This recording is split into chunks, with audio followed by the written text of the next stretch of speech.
Hello everyone, स्वागत है आपका 91.2 NIBS हेलो डून पर। मैं हूं आपकी दोस्त आरजे जेनिफर। गाइस, कभी आपने ये सोचा है कि बॉडी इतनी सारी चीजों को एक साथ बैलेंस करती है? एनर्जी हो, हमारा मूड हो, वेट हो, सब कुछ। और इस बैलेंस के पीछे क्या है, कैसे ये सिस्टम चलता है, ये सारी चीजें कभी हमने सोची है? ये जो हिडन सिस्टम है, इसके पीछे असली हीरो कौन है, कौन बैलेंस करता है, ये सारी चीजें जानना आई थिंक उतना ही जरूरी है हम सभी के लिए।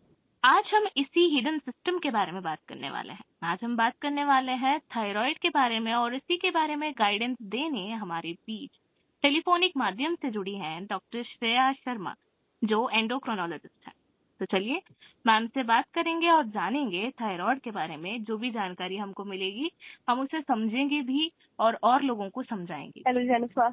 Thank you so much ma'am, आपने हमें अवेलेबिलिटी दिया। एंड आपने, आई नो आप बहुत बिजी थी, फिर भी you have tried your level best to give your availability. Thank you so much for that. Not at all, it's a pleasure to speak to you. तो ma'am, आज का हमारा जो कन्वर्सेशन होने वाला है ये थायराइड के ऊपर होने वाला है, राइट? तो सबसे पहले तो सिंपल लैंग्वेज में आप हमें यही बताइए कि थायराइड होता क्या है और इसका रोल हमारे बॉडी में क्या है। सो थायराइड एक ग्लैंड है जिसको हम हिंदी में ग्रंथि बोलते हैं, और कुछ एसेंशियल हार्मोन्स प्रोड्यूस करती है जिसको हम थायरोक्सिन के नाम से जानते हैं। और ये हार्मोन्स इसलिए ये हमारे नेक में स्थित है, हमारे गर्दन में स्थित एक ग्लैंड है, छोटी सी बटरफ्लाई शेप, और एक्सट्रीमली इम्पोर्टेंट, क्योंकि अगर थायराइड की कमी हो या तो अभाव हो, या अगर ये ज्यादा बनने लगे तो दोनों तरफ ही, आपने जैसे कहा कि पूरी बॉडी का बैलेंस ही खत्म सा हो जाता है, क्योंकि ये जो है ये एक एसेंशियल हार्मोन है, और ये हमारे बॉडी का मेटाबॉलिज्म, हमारा मूड, हमारा ब्लड प्रेशर, हार्ट बीट, हमारा ब्लड शुगर, हर एक चीज पे इसका इन्फ्लुएंस है। तो ऐसा कोई भी सेल नहीं है बॉडी का जिसको थायराइड हार्मोन की जरूरत नहीं है, ऐसा कह सकते हैं हम। तो हम इसकी फिर कितना महत्वपूर्ण है ये हार्मोन हमें समझ आ जाएगा। और चाहे हम कोई भी tip to toe, we can talk about the brain, heart, bones, lungs, any of the organs, kidneys, तो we need the thyroid hormone in each and every cell of our body. इस तरह समझिए इसको।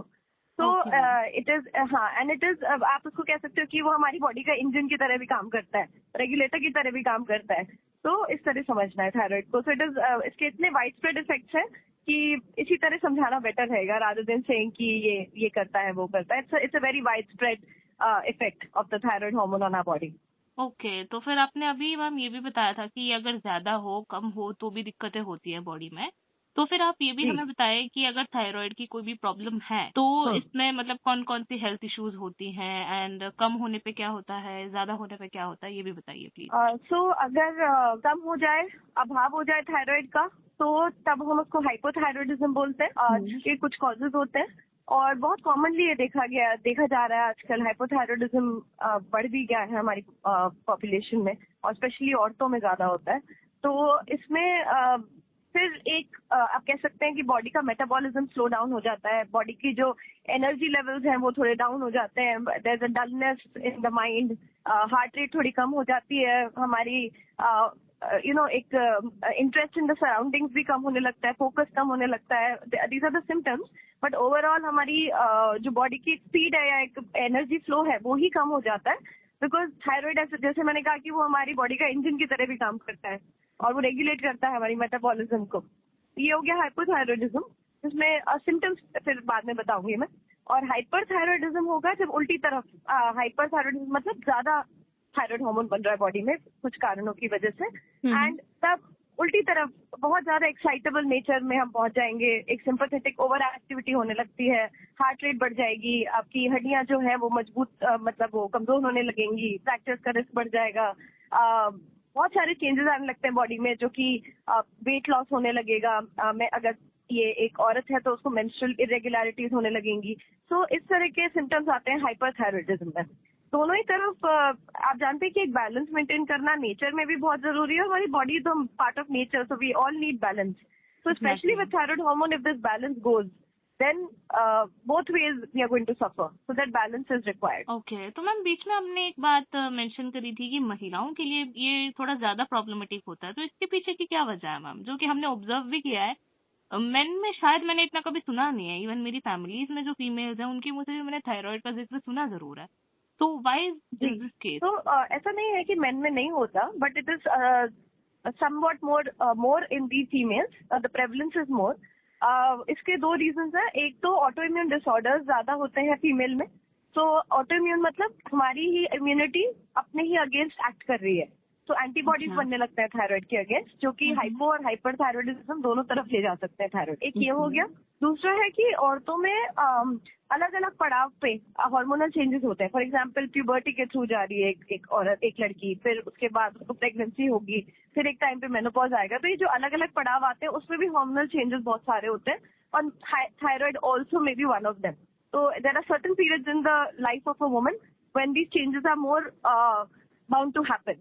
So that is why, because of these fluctuations also, thyroid is more affected in a woman, and also because autoimmunity is more in a woman, जो कि stress induced भी हो सकती है, and otherwise also autoimmunity as a condition is known to be more in women. तो इस वजह से दोनों तरफ से थोड़ा सा ज्यादा वुमन में होता है, but even man are affected with hypothyroid. Okay. तो मैम इसके अर्ली सिम्टम्स क्या हैं जो इंडिकेट कर सकते हैं कि थायराइड में कुछ गड़बड़ी है? मतलब क्या अर्ली ये पता चलता है कि शुरुआत में ही हम इसे डिटेक्ट कर लें या फिर पहचान जाएं कि शायद ये थायराइड? जी, तो इसमें कभी कभी काफी वेग सिम्टम्स होते हैं, इसलिए वो पकड़ में नहीं आ पाता, और इसीलिए स्क्रीनिंग भी जरूरी है थायराइड की. और आई थिंक अब हम क्या करते हैं कि एनुअल प्रोफाइल में थायराइड इंक्लूडेड है सभी लैब्स में. तो एक अच्छी बात है अगर कोई एनुअल स्क्रीनिंग करा रहा है, एक एनुअल ब्लड टेस्ट हो रहा है, सो उसी में थायराइड का टेस्ट भी हो जाता है. तो कई बार हम स्क्रीनिंग से ही जान जाते हैं कि थायराइड की रिपोर्ट ठीक नहीं आई, and that is how hypothyroidism या हाइपरथायराइडिज्म पकड़ा जाता है.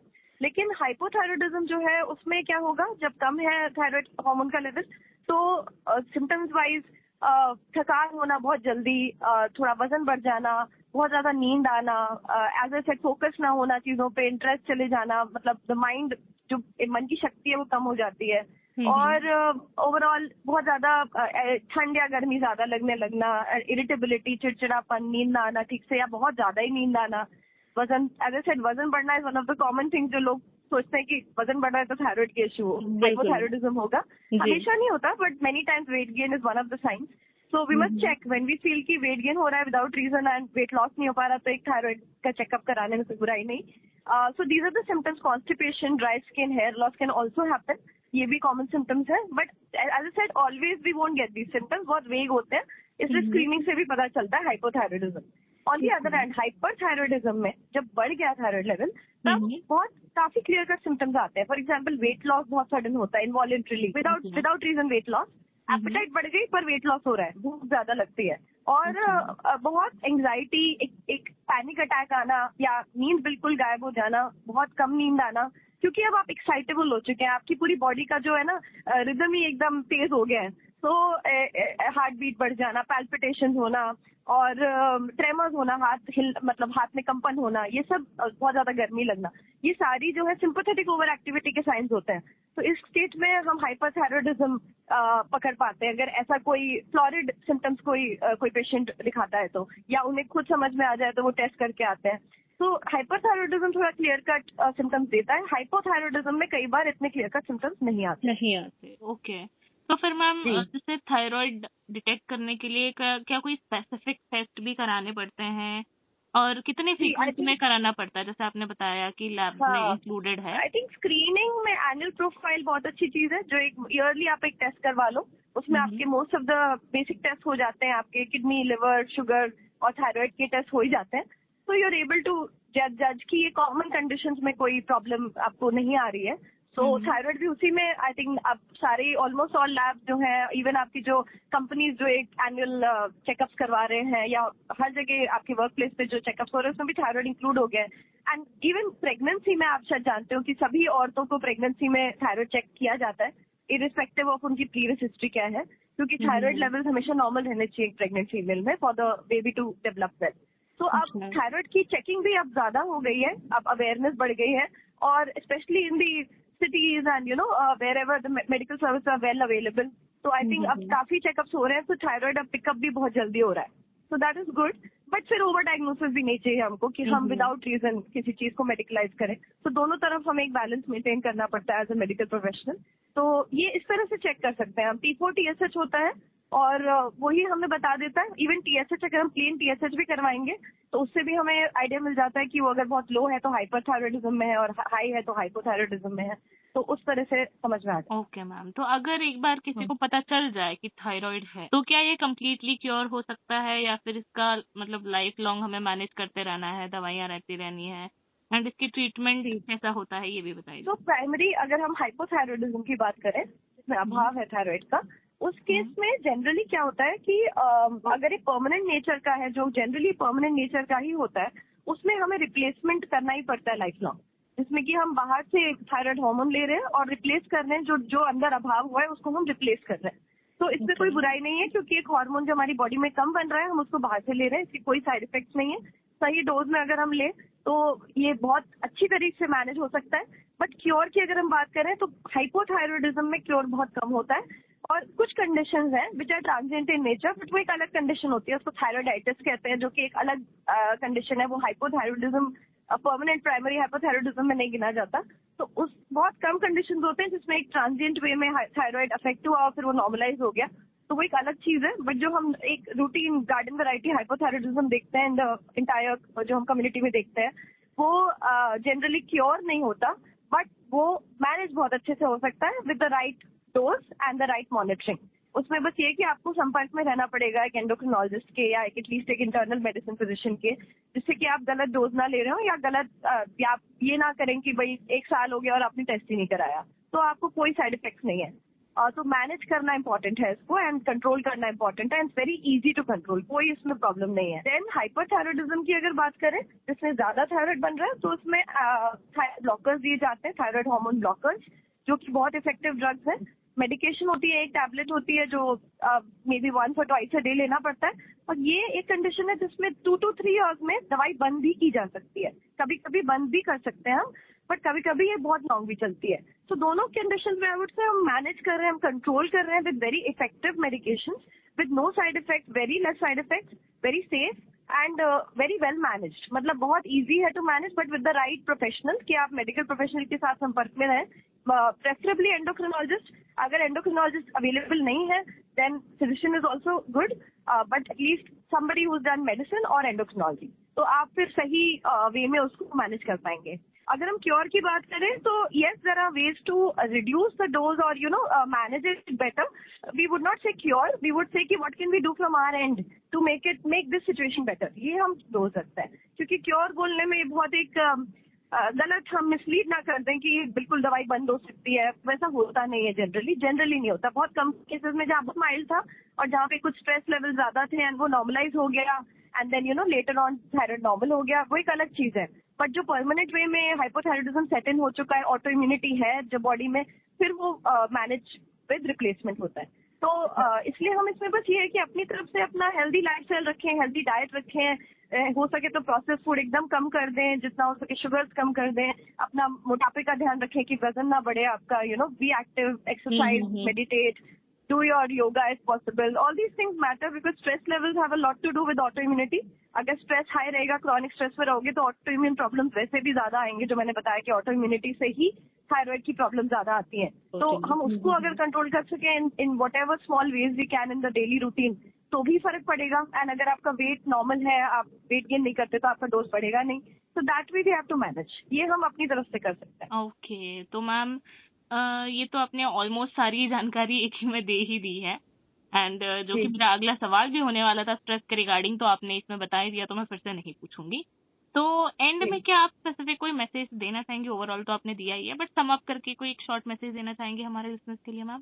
जी, मुझे लगता है कि थायराइड को लेके हमारी जो मतलब जनता है या एक नॉर्मल इन द कम्युनिटी, एक बहुत सारे मिथ्स हैं कि अगर थायराइड की दवाई ले ली तो ये हो जाएगा, साइड इफेक्ट हो जाएंगे, सेफ नहीं है और छोड़ देना बेटर है। जैसे अगर किसी डॉक्टर ने कहा कि दवाई ले लो तो वो ट्राई करते रहेंगे कि छूट कैसे जाएगी, क्यों हमें लेना पड़ रहा है।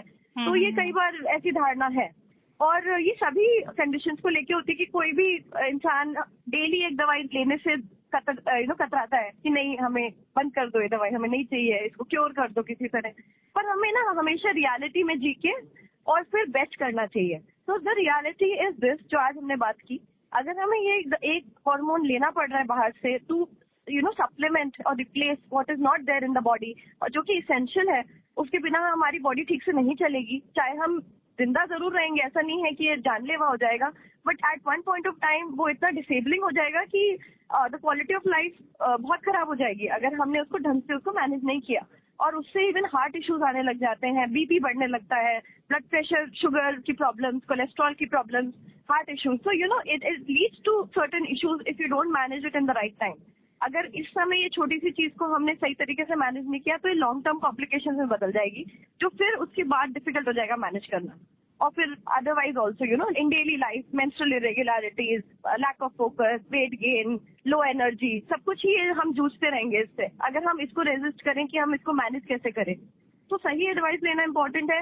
It's important to listen to the doctor rather than कि हम नेबर से बात करें या केमिस्ट से बात करें जो हमें मिसलीड कर सकता है। सो द पॉइंट इज कि we must not go to the internet for thyroid miracle cures. आजकल बहुत ज्यादा लोग यूट्यूब देखते हैं कि मिरेकल क्योर हो जाए हमारा, थायराइड बिल्कुल बंद हो जाए हमारा। आई एब्सोल्युटली अंडरस्टैंड, ये एक सेंटिमेंट है कि मैं भी यही चाहूंगी कि मैं कोई दवाई ना लूं, उसी तरह मेरे कोई भी यही चाहेगा कि हम डेली कोई दवाई ना ले, क्रॉनिक हमें कोई मैनेजमेंट ना करना पड़े किसी चीज का। बट जब ये रियलिटी हमारे सामने है तो we have to manage it the best way possible. हमें जब पता ये सेफ है और इसके कोई साइड इफेक्ट्स नहीं है, और जब हम समझा रहे हैं ये चीज, तो वही है कि सही गाइडेंस लें और इधर उधर इंटरनेट से, नेबर से, रिलेटिव से बात करके गलत वे में मिसलीड होके फिर दवाई छोड़ देना, ये बहुत दर्दनाक हो जाता है पेशेंट के लिए भी, और ये कोई मैनेजमेंट हो नहीं पाता है इसमें। जबकि ये बहुत सिंपल चीज है, अगर हम इसको सिंप्लिसिटी से देखें तो ये बहुत इजीली मैनेजेबल, बहुत ही इजीली कंट्रोलेबल। एंड इमेजिन, आप एक चीज सोचिए, ये हार्मोन एक पिल के फॉर्म में हमें अवेलेबल है। जब ये अवेलेबल नहीं था तो हाइपोथायरॉयडिज्म इतना डिसेबलिंग था। अब ये अवेलेबल है तो बिल्कुल नॉर्मल लाइफ जी सकता है इंसान हाइपोथायरॉयडिज्म के साथ, हाइपरथायरॉयडिज्म के साथ भी बिल्कुल वेल मैनेज्ड होता है। तो ये भी एक मिरेकल ऑफ साइंस ही है कि हमारे पास ऐसे हार्मोन्स अवेलेबल है पिल्स। अगर हम इस मिरेकल ऑफ साइंस को यूज नहीं करेंगे और उसको धिक्कार देंगे और अपने आप को भी बीमार कर लेंगे तो there is no point. So we have to deal with this with intelligence and awareness and be on the right, see, always allopathy is right is not the way, but we can try many different disciplines of medicine also. हम आयुर्वेद में भी, I believe in Ayurveda, I believe in homeopathy, I believe in allopathy. Whichever discipline works best for that condition should be done. Exactly. But you must take the advice of all. You must open your mind to all. मैं नहीं कहती कि कोई discipline गलत है और हमारा ही सबसे अच्छा है और थायराइड दवाई ही लेनी है, ऐसी है। बट इस कंडीशन में आई वुड से एलोपैथी का बहुत अच्छा मैनेजमेंट है, क्योंकि इसमें हार्मोन हम डायरेक्टली रिप्लेस कर रहे हैं जिसका कोई साइड इफेक्ट नहीं। सो आई थिंक इसमें एक अवेयरनेस जरूरी है कि हम मिसलीड ना हो, गलत चीज ना करें और छोड़ ना दे दवाई बीच में। जितनी भी बार हम ये यो गेम खेलते हैं अपनी बॉडी के साथ, तो बॉडी सफर्स और हमें पता भी नहीं चलता कि वो क्या सफरिंग हुई, बिकॉज वो इंटरनली हुई। तो हमें ये नहीं करना। I think this is the message which is most important. Thank you ma'am, thank you so much. And आपने बहुत ही अच्छे तरीके से हमारे लिसनर्स को एक्सप्लेन किया है, इम्पोर्टेंस समझाई है मोर ओवर, बिकॉज इन्फॉर्मेशन देना is not only the thing, more over ये भी होना चाहिए कि उसकी इम्पोर्टेंस उतनी ही समझाई जाए, और ये तभी समझाई जा सकती है अगर थोड़ा सा मतलब आवाज में हम अथॉरिटी रख के बात करें, तब जाके सामने वाला सुनता भी है, which is very true. So thank you so much. And हमारे लिसनर्स को भी आई थिंक काफी चीजें क्लियर हो गई होंगी, बहुत ही हेल्पफुल रहा होगा ये इंटरव्यू, बिकॉज थायराइड हो तो सकती है एक बहुत छोटी सी चीज, बट इसके बारे में जानना हम सबके लिए उतना ही इम्पोर्टेंट है, बिकॉज जैसे आपने कहा हमारी ओवरऑल हेल्थ पे बहुत ही वास्ट तरीके से इम्पैक्ट करता है। तो थैंक यू सो मच। बिल्कुल। Yeah ma'am, thank you so much. Thank you Jennifer for your time and for inviting me for this. Thank you ma'am, we are very This is an honor and a pleasure. Thank you.